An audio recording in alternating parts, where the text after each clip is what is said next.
अस्सलाम वालेकुम। अजमत जामी ऑफिशियल में आपको खुशामदीद कहते हैं। आज बुध है 24 सितंबर 2025 जब ये खाकसर आपसे मुखातिब और ये नाचीज़ का यूट्यूब चैनल है अजमत जामी ऑफिशियल। आज बड़ी अहम खबरें हैं, 3 से 4 मेरे साथ रहिएगा।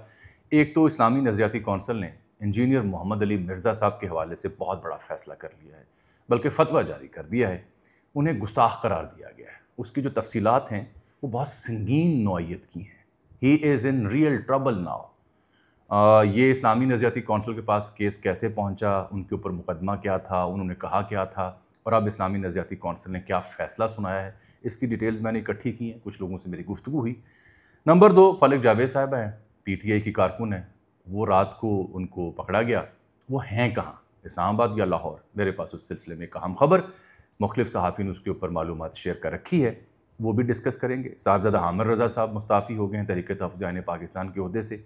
लेकिन इसके साथ एक और बड़ी अहम खबर है, वो ये है कि इस वक्त पाकिस्तान के एक अहम TV चैनल पर एक टॉक शो होस्ट सहाफ़ी हमारे दोस्त, उनका प्रोग्राम बंद कर दिया गया है। और मज़ीद इत्तला है कि 1-2 और लोग हैं जिनके मामलात के ऊपर कुछ सवालिया निशान उठ रहे हैं। ये कहानी भी बयान करने की मैं कोशिश करता हूँ। सबसे पहले आ जाए ज़रा इंजीनियर मोहम्मद अली मिर्ज़ा साहब की कहानी। जो मेरे देखने वाले हैं इस वीलॉग के साथ जुड़े, उनको याद होगा 4 हफ़्ते पहले इसी खाकसार ने इंजीनियर मोहम्मद अली मिर्ज़ा साहब के हवाले से तफसीली गुफ्तगू आपके सामने रखी थी। डिस्ट्रिक्ट इंटेलिजेंस कमेटी बनी थी जिसने फिर मिर्ज़ा साहब की रिकॉर्डिंग्स हासिल की। मुकामी शहरियों की शिकायत थी, कुछ मजहबी तंजीमों की शिकायत थी। तो जो डिप्टी कमिश्नर हैं या DPO हैं इलाके के, उन्होंने फिर मालूमात की बुनियाद पर उन्हें पहले हिफाजती तहवील में लिया था और फिर कुछ 4 हफ़्ते पहले मेरा ख्याल है 26 अगस्त को उनको तहवील में लिया, डिटेंशन में लिया और फिर अगले ही दिन FIR मंजर आम पर आ गई थी। 4 हफ़्ते पहले जो मेरे वीलॉग्स में डिटेल आप जानना चाहें तो नीचे स्क्रॉल करेंगे तो मिल जाएंगी। आज की मैं बात करूंगा और मैंने आपको खबर दी थी इसी वीलॉग में कि चंद ही रोज़ पहले, चूँकि जब सैलाब आए तो जो जहलम का मामला था वहाँ से उन्हें उस जेल से निकाल के हाफिज़ाबाद की जेल में मुंतकिल किया गया था। ये भी हमने खबर अपने वीलॉग में दी थी। पानी आ गया था, सैलाब था, जगह कम थी और ख़दशा था उनकी जान को, इसलिए उन्हें हाफिज़ाबाद जेल में मुंतकिल किया गया था। बहरहाल मिर्ज़ा साहब के बारे में इस्लामी नज़रियाती कौंसिल का आज इजलास हुआ है और उसमें जो चार्जशीट सामने आई है वो बड़ी अहम है। बहुत ही अहम और संगीन नौइयत का ये मामला है। पहले इस्लामी नज़रियाती कौंसिल को समझे। इसके चेयरमैन जो हैं वो अल्लामा रागिब नईमी साहब हैं, लाहौर से उनका ताल्लुक़ है। सरफराज नईमी साहब के साहबजादे हैं।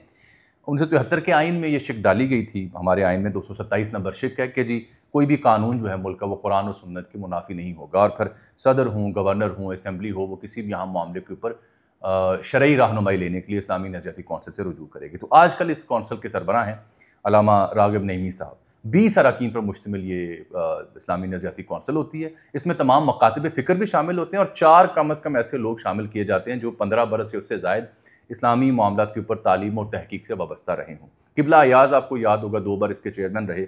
एक जैसे समूदुर रहमान हुआ करते थे बड़े मशहूर, वो भी इसके चेयरमैन रहे। तो अब इसका 20 रुकनी जो इजलास हुआ, उस इजलास में कई एक मामला ज़ेर बहस आए। ये जो हम पैसे नहीं निकालते बैंक से तो उसके ऊपर विदहोल्डिंग टैक्स लगता है या किसी को ट्रांसफ़र करें, इसको भी इन्होंने गैर शरई करार दिया है। बहरहाल मुद्दा ये नहीं है, मुद्दा है इंजीनियर मोहम्मद अली मिर्ज़ा साहब। तो इंजीनियर मिर्ज़ा साहब के बारे में इनकी जो खुलासा है, उन्होंने मोहम्मद अली मिर्ज़ा साहब की गुफ्तगू देखने, सुनने और उसके ऊपर हुआ मुकदमा और उनका अपना जवाब ये परखने के बाद इस कौंसिल ने ये तय किया है कि इंजीनियर मोहम्मद अली मिर्ज़ा साहब को गुस्ताख करार दिया जाए। उन्होंने कहा जी इनके जो बयानात हैं वो नकल कुफर पर मुश्तमिल हैं। ऐसी गुफ्तगू जिसमें कुफराना जुमले हों, उसकी रेपिटेशन की गई हो, तो उस पर मुश्तमिल इनकी गुफ्तगू है और इनके ये बयानात किसी शरई मकसद के बग़ैर हैं और नकल कुफर पर मबनी बयानात की बिना पर इंजीनियर मिर्ज़ा सख्त ताज़ीरी सज़ा के मुस्तहिक़ हैं। मैं ख़ुद से तबसरा आज नहीं करूँगा, जो जुमले उन्होंने लिखे हैं वो पढ़ के आपको सुनाऊँगा। इंजीनियर मिर्ज़ा ने बार बार नकल कुफर पर मुश्तमिल बयानात दिए। गुस्ताखाना जुमले दोहराने से मिर्ज़ा मोहम्मद अली का जुर्म मज़ीद संगीन हो गया। शरई उसूल है कि कुफर के अल्फाज सिर्फ़ जायज़ दीनी ज़रूरत पर नकल किए जा सकते हैं।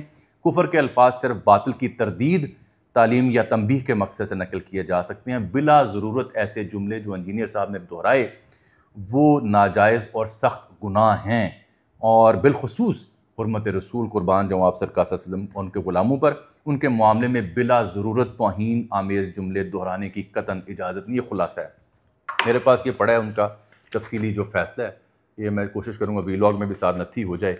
ये इसका जो इजलास हुआ है आज इस्लामी नज़रियाती कौंसिल का, क्योंकि इनके ऊपर जो पर्चा है वो 295C का है इंजीनियर साहब के ऊपर, और national cyber crime investigation agency Rawalpindi जो है उन्होंने ये मरासला भेजा था इस्लामी नज़रियाती कौंसिल को कि इसके आप गौर करें और राय दें। इंजीनियर मोहम्मद अली मिर्ज़ा पे हुआ पर्चा और नेशनल क्राइम इन्वेस्टिगेशन एजेंसी की ये मरासला कि जी ये मामला है तो इस्लामी नज़रियाती कौंसिल से हमें राय दरकार है। तो उसके ऊपर तमाम जो अरकान हैं इसके, उनके दस्तखत यहाँ मौजूद हैं। इसके जो अहम नुक्ते हैं वो ये बयान करती है जो नज़रियाती कौंसिल है कि मज़हब में ऐसे अहादीस में या हमारी गुफ्तगू में ऐसे कोई जुमले हैं जो सख्त या कुफराना तौर पर हैं, लेकिन उनको अगर दोहराना है तो वो उसकी शर्त उन्होंने बताई है, मैं आगे बयान करता हूँ। इस्लामी नज़रियाती कौंसिल ये कहती है कि ये जो जुमले होते हैं ये सिर्फ़ उसी वक्त आप दोहरा सकते हैं जब शहादत, बातिल की तरदीद, तालीम या तंबीह मकसूद हो। बिला ज़रूरत ऐसे कलमात दोहराना नाजायज़ और बाज़ सूरतों में सख्त गुनाह है, खुसूसन जब हुर्मत रसूल सल्लल्लाहु अलैहि वसल्लम का मामला हो तो किसी शरई मकसद के बग़ैर तौहीन आमेज़ जुमले नकल करने की कतन इजाज़त नहीं। मिर्ज़ा मोहम्मद अली इंजीनियर के कई ऐसे बयानात मौजूद हैं जो महज नकल कुफर पर मुश्तमिल हैं मगर किसी शरई मकसद के बग़ैर कहे गए। इस बिना पर उनका ये तर्ज़ अमल सख्त ताज़ीरी सज़ा का मुस्तहिक है और चूँकि ये अमल उन्होंने बार बार दोहराया है इसलिए उनका जुर्म मज़ीद संगीन सूरत हाल इख्तियार कर गया है। इंजीनियर साहब के एक क्लिप का ट्रांसक्रिप्ट इस्लामी नज़रियाती कौंसिल को दिया गया जो उन्होंने यहाँ पे दर्ज किया हुआ। मैं उस मामले को दोहराऊंगा नहीं, मेरे अंदर ये हिम्मत नहीं। आप मेरे पुराने 4 हफ्ता पहला वीलॉग देख सकते हैं। इसमें उन्होंने कुरान मजीद की उस आयत का हवाला दिया जिसकी बुनियाद पर इंजीनियर मोहम्मद अली मिर्ज़ा साहब ने मुसलमान और जो हमारे क्रिश्चन मज़हब में शादी का मामला है जनाब का जो ज़िक्र पाक है उसका जिक्र किया हुआ उन्होंने अपने मखसूस अंदाज में। मैं वो जुमले नहीं दोहरा सकता, तो वो कुरान हकीम की वो आयत यहाँ पे इस्लामी नज़रियाती कौंसिल ने रिपीट की है और रिपीट करने के बाद कहा है कि ये जो आयत हमने हवाले के तौर पर बयान की इसके ज़ाती अल्फाज हैं जो इस आयत में कहीं मौजूद नहीं। मिर्ज़ा ने इस आयत के ऊपर जो गुफ्तगू की इसके ज़ाती अल्फाज हैं, इस आयत में ऐसी कोई गुफ्तगू नहीं जिसकी उसने गुफ्तगू की थी। इसलिए अगली बात बड़ी अहम, इसलिए मिर्ज़ा इंजीनियर का यह बयान कुरान की तौहीन और मानवी तहरीफ के ज़ुमरे में भी आता है और तौहीन रिसालत को भी मुस्तलज़म करता है। मुस्तलज़म से मुरादों से ज़रूरी उसका निफाज ज़रूरी बनाता है। लिहाजा इस पर आयत दफ़ात में तौहीन कुरान की दफ़ा भी शामिल की जाए। ये इस्लामी नज़रियाती कौंसिल का फ़ैसला है। और आगे इन्होंने नेशनल जो साइबर क्राइम इन्वेस्टिगेशन एजेंसी है उसको भी रगड़ा है। वो कहते हैं कि इनके अफसर की तरफ से दफ्तर कौंसिल को भेजा गया मरासला जानिबदारी का तासुर देता है क्योंकि मुद्दई की तरफ से अपने मौक़िफ़ के हक़ में जमा किया गया तहरीरी मवाद और फतावा यानी फतवे इसके साथ नहीं लगाए गए, जबकि सिर्फ मिर्ज़ा इंजीनियर के हक़ में दिए गए फतवे मुहैया किए गए। किसी भी तफ्तीशी इदारे को किसी मुल्ज़म या मुद्दई का एकतरफ़ा मौक़िफ़ हासिल करने के लिए पेश नहीं करना चाहिए। उन्होंने कहा जी कि ये जो मिर्ज़ा साहब का बयान है ये फसाद फिल अर्ज़ को फैलाने का बायस है, इसलिए पाकिस्तान की मसीही बरादरी को एक मरासला भेजा जाएगा कि वो तहरीरी तौर पर वाज़े करें कि मिर्ज़ा मोहम्मद अली इंजीनियर ने शान रिसालत मुआब सल्लल्लाहु अलैहि वसल्लम के बारे में जो अल्फाज कहे क्या उनकी मुक़द्दस किताबों में और इज्तिमाई तौर पर उनकी ये राय है कि नहीं। इसमें एक बात मैं बताऊँ, जब मैंने वीलॉग 4 हफ्ते पहले किए तो मुझे जॉनसन बर्नार्ड साहब, ताहिर खलील सिंधु साहब और दीगर जो हमारी क्रिश्चियन कम्युनिटी से ताल्लुक़ रखने वाले मोतबर लोग हैं उन्होंने बताया कि उनकी किताब मुक़द्दस में ऐसा कोई जिक्र नहीं, बल्कि बहुत उम्दगी से बाइबल के आखिरी चैप्टर में जनाब सल्लल्लाहु अलैहि वसल्लम का जिक्र पाक मौजूद है। इंजीनियर साहब की गुफ्तगू हमारी किताब से ताल्लुक़ नहीं रखती, ये मुझे तब भी लोगों ने बताया। अब इस्लामी नज़रियाती कौंसिल ने ये बात आगे लिखी है कि हमने इजलास के दौरान हमारी जो मसीही बरादरी है उसके फादर JM चन्नन उनका वॉइस मैसेज सुनाया है जिसमें उन्होंने इस बात की सख्ती से तरदीद की है और कहा है कि ऐसा कोई लफ्ज़ जो इंजीनियर ने दोहराया वो हमारी किताबों में मौजूद नहीं। इसी तरह पाकिस्तान में अहम तरीन मसीही कायदीन भी इस बात को अपने ऊपर तोहमत करार देते हैं। ये मैंने पढ़ा इसलिए कि जब इस्लामी नज़रियाती कौंसिल का फ़ैसला आ गया है और इसमें आपको गुस्ताख करार दिया गया है, तौहीन मज़हब, तौहीन रिसालत, तौहीन कुरान, इन तमाम मामलात को कहा गया है कि इसका नफाज होना चाहिए, तो he is in big trouble, big trouble. मैं ये कह सकता हूँ इस फ़ैसले के बाद इसके ऊपर मेरी मज़ीद कोई राय नहीं है। जो फ़ैसला है वो मैंने आपको सुना दिया। मोहतरमा फलक जावेद PTI की एक्टिव कारकुन है, सोशल मीडिया पे ख़ासी एक्टिव पाई जाती हैं। एतराज़ ये होता है कि अपनी मुखालिफ सियासी क़यादत के ऊपर नाजेबा जुमले भी कसती हैं, नाजेबा रिमार्क्स भी देती हैं। ये तो हमारी सियासत का एक चलन हो चुका है। लेकिन हमने रात देखा कि जो हसन अयूब साहब उन्होंने ख़बर दी कि उन्हें गिरफ़्तार कर लिया गया है। मालूम हुआ कि इस्लामाबाद से गिरफ़्तार हुई हैं। ये भी पता चला कि वो 27 तारीख के जलसे में पेशावर जा रही थी। 9 मई के मुकदमात, सज़ाएँ, दीगर मामलात भी थे। कई और मुकदमात में मतलूब थी, लेकिन गिरफ़्तार नहीं हो पा रही थी। तो कल रात ये मालूम हुआ, कुछ सहाफ़ियों ने, हसन अयूब और दीगर ने बताया कि जनाब ये तो F10 के शायद इलाके से गिरफ़्तार हुई। किसी ने कहा जी काज़ानी हाइट्स का नाम इलाका है, वहाँ से गिरफ़्तार हुई। और शायद सलमान अकरम राजा साहब के जो ऑफिस या अपार्टमेंट्स हैं वहाँ उन्होंने पनाह ली हुई थी। इस मामले को लेकर के किरदार कुशी भी की गई। बात यह है कि किसी भी सियासी वर्कर या किसी भी सियासतदान, बिलखुसूस ख़वातीन, उनकी किरदार कुशी चाहे PTI करे या नून लीग करे, ये दोनों गलत है। मोहतरमा मरीम नवाज शरीफ साहिबा हूँ या नून लीग के कारकुनान हूँ, वर्कर हूँ, लीडर्स हूँ, उनकी अगर आप किरदार कुशी करें और वो जायज़ हो, और PTI की अगर किरदार कुशी की जाए तो वो नाजायज़ हो, ये पैमाने एक से ना रखें, क्योंकि इस सिलसिले की आप मज़म्मत करें।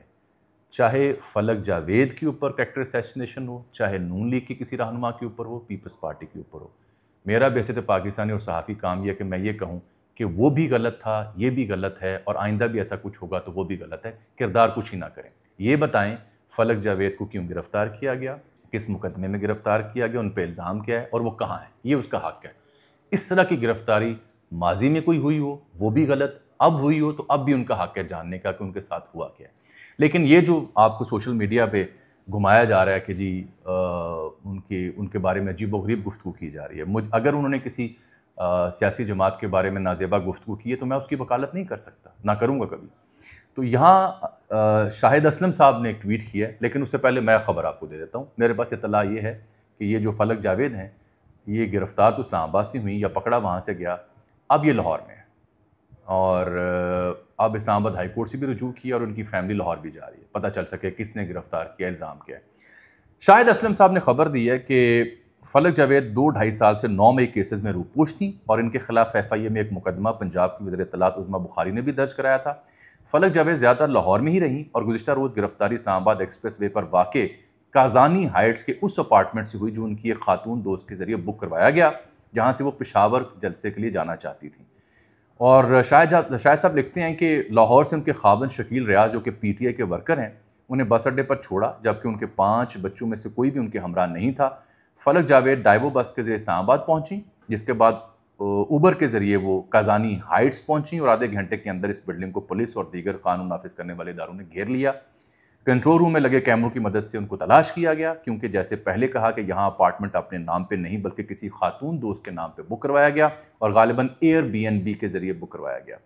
इनको फिर गिरफ़्तार करने से पहले ये अपनी बहन सनम जावेद से मुसलसल राब्ते में थीं। दोनों बहनों के खावंद सगे भाई हैं। फलक जावेद इस्लामाबाद के सेफ सिटी के किसी कैमरे में कैप्चर हुई, लेकिन यह भी कहा जा रहा है कि हो सकता है मुखबरी हुई हो।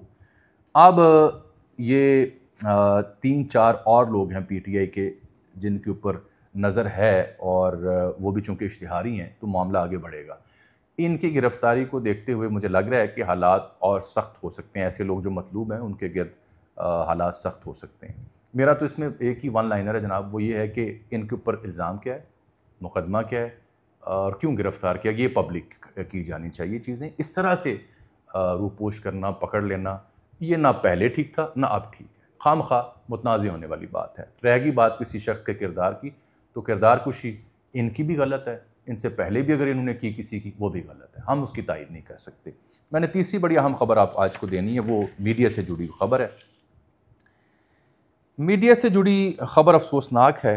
हमारे एक दोस्त हैं, न्यूज़ 1 में प्रोग्राम करते हैं, ईसा नकवी साहब, यूट्यूब भी माशाल्लाह करते हैं, बहुत पुराने हमारे दोस्त, दुनिया TV मैंने उनके साथ इकट्ठा काम किया, फ़ॉरेन ऑफिस करते रहे, पॉलिटिकल बीट्स करते रहे, इंटरनेशनल अफेयर्स के ऊपर बड़ी नज़र रही, बड़े पढ़े लिखे और साहिब ज़ौक़ हैं, उम्दा शायराना ज़ौक़ है। तो ईसा नकवी साहब के हवाले से एक ट्वीट मैंने देखा जिसमें उन्होंने कहा कि अंटिल नेक्स्ट खुदा हाफिज़, उन्होंने ट्वीट किया, मैं दिखा देता हूँ आपको।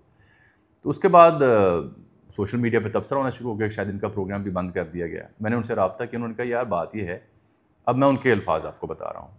ईसा नकवी ने कहा जी मैं किसी भी सियासी ईंधन का हिस्सा ना था, ना हूँ, ना बनना चाहता हूँ। मैं एक सहाफ़ी हूँ, सहाफ़ी रहना चाहता हूँ। तो मुझे खुदारा सियासी लोग अपने ईंधन का हिस्सा ना बनाए, एक बात उन्होंने कही। दूसरी बात उन्होंने कही कि मुझे इदारे ने ये बताया कि कॉस्ट कटिंग हमने करनी है, तो उस सिलसिले में कोई माजरत ख्वाना रवैया था तो मैंने बिस्मिल्लाह कहा, जी बिस्मिल्लाह, अगर मेरी ज़रूरत है तो मैं रिज़ाइन कर देता हूँ। अब उसके ऊपर ज़ाहिर बात है हर बंदा अपनी राय देगा। मैं उस बंदे का बयान नशर कर रहा हूँ जिससे मेरी गुफ्तगू हुई, जो बराह रास्त मुतासरा फ़रीक है। ये कहानी यहाँ ख़त्म नहीं होती। मेरी इत्तला है कि 2-3 और सीनियर लोग हैं, उनको भी उनके इदारों ने कह रखा है कि कुछ मामलात की दुरुस्ती आप फरमाएँ, वरना मसाइल हो सकते हैं। पाकिस्तान में ये चलन अब कोई नई बात नहीं है। ईसा नकवी साहब से जब मेरी गुफ्तगू हो रही थी तो ईसा नकवी ने जहाँ ये कहा कि भाई मैं पाकिस्तान में रहना चाहता हूँ, पाकिस्तान का सहाफ़ी हूँ, यूट्यूब करता हूँ, सहाफ़त करेंगे हम, लेकिन मैं किसी सियासी जमात का ना तर्जुमान हूँ, ना किसी सियासी मकसद के लिए ईंधन बनना चाहता हूँ। हाँ, मजबूरी होगी इदारे को, कॉस्ट कटिंग थी या जो भी था, मैंने बिस्मिल्लाह करके उसको खुदा हाफ़िज़ कह दिया। तो इंशाल्लाह जल्द किसी और जगह मुलाकात होगी। लेकिन जाने से पहले ईसा नकवी ने मुझे अख्तर उस्मान के, क्योंकि साहिब ज़ौक़ हैं, 2-4 अशार सुनाए। उन अशार को आपकी नज़र कर रहा हूँ। आप बोर अगर हो रहे हैं ऐसी गुफ्तगू से तो अशार सुने, बड़े दिलचस्प हैं, बहुत ही दिलचस्प अशार हैं और बड़े मानी खेज़ हैं। अख्तर उस्मान की गज़ल उन्होंने सुनाई मुझे। वो कहते हैं कि मिलो के बाद में शायद ये सिलसिला न रहे, ये रंग व गुल न रहें, सोहबत सबा न रहे, करीब तर है वो अहद ज़यां नसीब के जब बशर बशर न रहे, खुदा खुदा न रहे। सफ़र में चंद मराहिल कड़े पड़े हैं तो क्या, हमें जुनून था कि रास्ता बुझा बुझा न रहे। हमारे नाम पे घूंघट उठा निगारे सलीब, हमारे सर पे तेरा कोई भी गिला न रहे। ये कह के वो मुस्कुराए और उन्होंने फ़ोन बंद कर दिया। जो उनका पैगाम था मैंने एज़ इट इज़ नशर किया है, ख़ुद से मैंने कोई तबसरा नहीं डाला, क्योंकि उनकी राय पहुँचाना मेरे लिए लाजिम थी। साहबज़ादा हामिद रज़ा साहब पीटीए का सोशल मीडिया और दीगर फड्डे, ये भी एक बड़ी दिलचस्प कहानी है। मैं आपसे ये अर्ज़ करना चाहता हूँ कि साहबज़ादा हामिद रज़ा साहब ने सुन्नी इत्तेहाद कौंसिल के हंगामी इजलास के बाद इस्तीफ़ा दिया। सेक्रेटरी इन्फॉर्मेशन थी ये तहरीक तहफ़्फ़ुज़ आईन पाकिस्तान के, और अख़ूनज़ादा हुसैन को इस बारे में आगाह कर दिया। लेकिन उनका जी खान के साथ मैं ज़रूर खड़ा रहूँगा। मेरे पास इत्तला आई है कि साहबज़ादा साहब तंग आ गए थे। साहबज़ादा साहब को पीटीए की सोशल मीडिया बिलखुसूस बाहर बैठे 2 ज़िम्मेदार हैं, मैं उनका नाम नहीं लूँगा, उनके ऊपर बहुत अफसोस था, शिकवा था, गिला था, और उनका मानना है कि उनके ख़िलाफ़ ये जो मिशन नूर और हुक्म अज़ान वाला मामला हुआ, कंट्रोवर्सी, तो साहबज़ादा साहब का ये मानना है कि मेरे ख़िलाफ़ मुनज़्ज़म कैंपेन चलवाई गई, गालियाँ पढ़वाई गई, रेडिक्यूल किया गया, करैक्टर असैसिनेशन की गई। तो या तो ये लोग मुझसे माफ़ी मांगे, वरना मेरा इस्तीफ़ा ये रहा। उन्होंने इस्तीफ़ा दे दिया। ये इतनी सी कहानी है साहबज़ादा साहब की। ये ज़ाहिर बात है, जब मरकज़ी क़यादत दस्तयाब ना हो और सोशल मीडिया ज़्यादा एम्पावर्ड हो किसी जमात का, तो फिर यही मामलात होते हैं जो इनके यहाँ हो रहे हैं। आज के लिए मुझे आप इजाज़त दीजिए, आपसे मुलाकात होगी कल। अल्लाह हाफ़िज़।